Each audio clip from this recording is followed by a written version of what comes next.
1989年。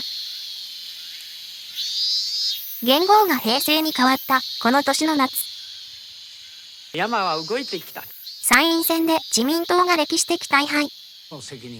この時代を画する出来事とほぼ同じ頃、歴史の隅に追いやられた出来事が掘り起こされます。東京のど真ん中で謎の人骨が発見されたのです。この人骨は何者？彼らは一体何を物語っているのでしょうか。東京都新宿区戸山。都心とは思えない緑豊かなこの地で彼らは見つかりました。国立予防衛生研究所の工事現場から出土した35体ほどの頭や足の骨。思想からして人骨は昭和初期のものだと推測されました。区や区議会、住民たちはこの人骨が誰のものなのかを明らかにするよう国に求めます。それはこの戸山という土地の歴史、そして近代日本史の暗部に関わることだったからです。戸山とは一体どういう場所なのでしょうか。実際に訪れてみました。東京メトロ早稲田駅。ここから早稲田通りを西に進みます。ここを右に曲がると早稲田大学の本部。そして左に入ると文学部がある戸山キャンパスがあります。だいたいここからが戸山。さらに進むと徐々に緑が深くなっていきます。この緑の正体は都立戸山公園箱根山地区。東京23区で一番標高が高い箱根山を囲む大きな公園で、中には綺麗な教会もあります。公園の周囲には戦後最初の都営団地戸山ハイツが林立しています。この奥にあるのは学習院女子大学。そして左に進むとさらに緑が深くなっていきます。坂を登っていくとありました。厚生労働省戸山研究庁舎。人骨が埋まっていたのはこの庁舎の敷地で、現在ここには感染症研究所などが入っています。そしてその向かいには国際医療研究センターと長崎大学の大学院があります。感染研の並びには区の障害者センターと全国障害者総合福祉センター戸山サンライズ。左に見えているのは公務員宿舎若松住宅の廃墟。10年以上廃墟のままです。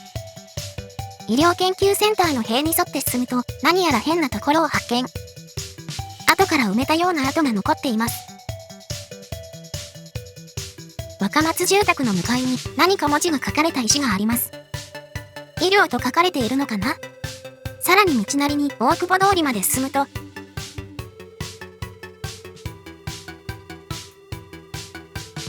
国際医療研究センター病院。国内で有数の高度な技術を持つ病院です。まっすぐ進むと総務省統計局。映像では見えにくいですが、右の小学校との間に変な崖があります。そして先ほどの戸山公園箱根山地区の反対側の入り口に到着。この先まっすぐ行くとコリアンタウンの大久保、左に曲がると新宿の中心地に着きます。右に進むと区のスポーツセンターと総大の理工系学部。その裏には戸山公園大久保地区があり、向かいには戸山高校と学習院女子大学の正門があります。ここから右に曲がると総大戸山キャンパスまで戻ります。ここまでぐるりと戸山を一周してきましたが、皆さん何か気づきませんか？公共施設と教育研究機関があまりにも多いのです。なぜかというと、この一帯はかつては全て国有地だったのです。でもどうしてこんな広大な国有地が？江戸時代、この場所は尾張徳川家の下屋敷でした。ここには非常に壮麗な庭園があり、大きな池を掘ってその土で箱根山が作られました。大政奉還の後に尾張藩は困窮する徳川宗家にこの土地を寄進。しかし西郷隆盛率いる薩摩の軍勢が駐屯地として召し上げてしまいました。そして明治6年、この地は軍用地として利用されることに決定されたのです。世に言う戸山ヶ原の誕生です。戸山ヶ原はまさしく軍都でした。学習院女子大学がある場所はこの駅兵と近衛砲兵の練兵場。すぐ近くの神社には明治天皇が砲兵を見学した場所が残っています。総大理工とスポーツセンターは軍の競馬場、後に射撃場。この射撃場は戦後も米軍が使いました。富山高校は馬小屋、謎の崖の場所は陸軍中央幼年学校。統計局は陸軍方向学校。富山公園と富山ハイツは陸軍富山学校で、教会は将校のクラブハウス。医療研究センターは第一陸軍病院。すぐ近くの女子医大は陸軍経理学校と新部学校。大美林大学やグローブ座は陸軍技術本部と陸軍科学研究所。さらに、軍隊予備校だった海上学校と成城学校もあり、市ヶ谷大の陸軍士官学校もすぐそこです。王子は、大久保通りは軍人さんでいっぱいだったと言います。そして、感染圏から若松住宅にかけての場所にあったものこそ、陸軍軍医学校です。陸軍軍医学校は、その名の通り、軍医を育てる学校でした。1945年5月の山手大空襲で衛生学教室などを除いて消失。終戦後の11月に廃止され、組織は陸軍第一病院と統合。12月に陸軍病院も厚生省に移管されました。焼け残った軍医学校の建物は、その後、国立栄養研究所として老朽化するまで使用されました。そして、1984年に始まった建て替え工事の途中で、謎の人骨が発見されたのです。それが、軍医学校の跡地から出てきたという事実が問題でした。軍医学校は、731部隊と深い関わりがある組織だったからです。731部隊。正式名称、関東軍貿易給水部本部。旧満州や中国大陸で細菌戦や人体実験を行い、その幹部の多くは戦後、法的責任を問われることなく、医学界の中心に留まり続けました。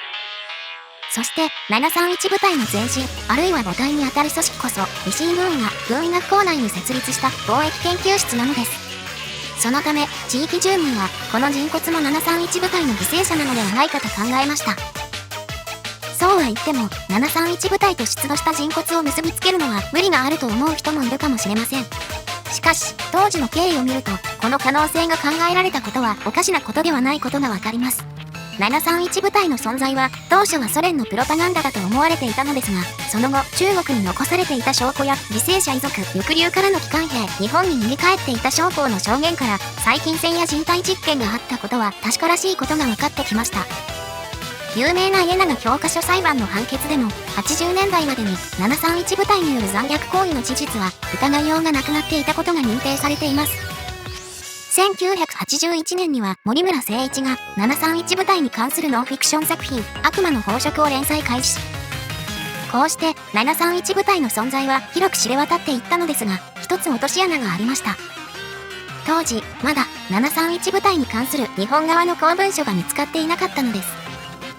それもそのはず、元大本営作戦参謀の浅枝重治は731部隊に証拠を全て破壊するよう命令したと証言しています。しかし、1988年に軍医学校の文書が偶然発見され、人体実験の存在とともに軍医学校が731部隊の中枢だったことが日本の資料からも明らかになりました。そして、その翌年に人骨が出てきたのです。人骨の正体の解明を求める声は国外からもありました。当時、731部隊の犠牲者と判明していた53人の人々の遺族が、これが自分たちの家族の遺骨なのかもしれないと調査を求めたのです。1991年、新宿区が骨の鑑定を実施。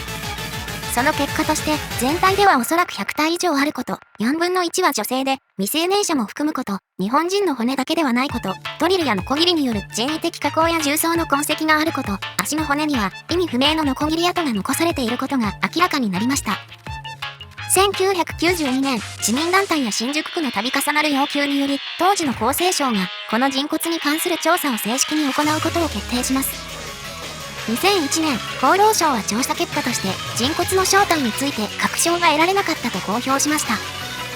しかし2006年、人骨を埋めた看護婦が証言し、富山ハイツや若松住宅の地下など、埋めた場所について、具体的な証言が得られました。埋めたのは、進駐軍に見つかってはいけないもので、そのため埋めた上に手記者を立てて見張っていたということも明らかになりました。これを受けて厚労省は、証言に出てきた埋葬地点を掘り起こす調査を実施。しかし、人骨に関連する遺物は出てこず、それ以上の進展は今のところありません。人骨の正体は一体何なのでしょうか。元教官で、広島原爆の現地調査で有名な磯野圭介は、これらが解剖標本であることはありえないと言っています。軍医学校は、医師を育てる学校ではなく、あくまで医師を軍医に育てる学校であるため、解剖標本を置いておく必要はなかったのです。可能性としては、病理学の標本ならあり得ます。実際、自衛隊衛生学校証拠館に軍医学校から受け継いだとされる戦傷標本が残されています。しかし、それらの現存する標本においても、いつどのようにして得られたのかという記録がきちんと残されていません。また、当時の教官や将校が、満州の731部隊から人体標本が送られてきたことを証言しており、731部隊との関連も否定はできないという状態が続いています。2008年、舛添洋一厚労省は国会で、国の責任で身元調査を行うことを約束しました。市民団体などは、人骨を保管して DNA 検査をすることを求めており、出土した人骨は、感染研の敷地内に建てられた慰霊施設の中に今でも保管されています。人骨問題に限らず、731部隊関連のトピックに関しては、政府の見解は一貫しています。政府は、南京虐殺や慰安婦問題については、その実在自体は認めているのに対して、731部隊に関しては、政府内に記録が残っていないので、わからないと言い続けているのです。この30年で、731部隊関連の公文書はいくつも発掘されており、その一部は国立公文書館から出てきているにもかかわらず、政府はこの見解を維持し続けています。また、人骨問題発覚後に何かを隠そうとするような動きも存在しました。医療研究センターの塀の穴。これはもともと軍医学校と陸軍病院をつなぐ通路だったのですが、人骨問題が発覚してから埋められました。富山サンライズの脇にある石。これにはもともと軍医学校移行会と記されていたのですが、人骨問題が発覚してすぐに医療センター駐車禁止と書き換えられました。こうして今では軍医学校がそこにあったことは目に見えなくなってしまったのでした。人骨が家族の元に帰る日は来るのでしょうか。